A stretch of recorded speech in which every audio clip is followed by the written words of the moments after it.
I've already cut out my pieces, as you've seen.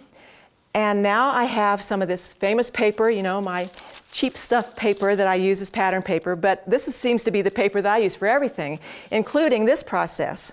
This is going to be my underlay of paper, and you'll see why in a minute. I'm making sure that my arrows are in the same direction.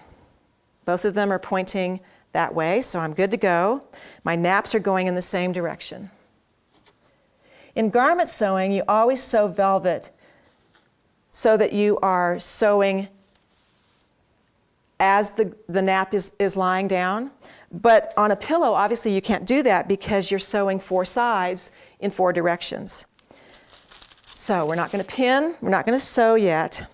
I'm going to use a product called a temporary spray adhesive. And there are lots of brands of this. I happen to just have this particular one, but they're all the same. It doesn't really matter what brand you buy.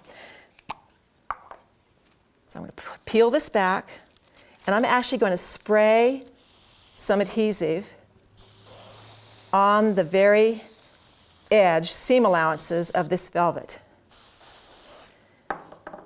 So I'll place this back on here, and it momentarily and temporarily holds those 2 pieces of fabric together. Now, if I didn't get that just in the right place, it's like a Post-it note. I could peel it back and redo it.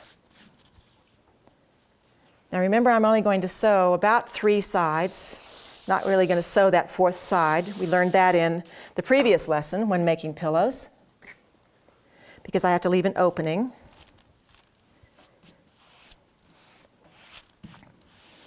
All right. And then I do like to mark my seam allowances.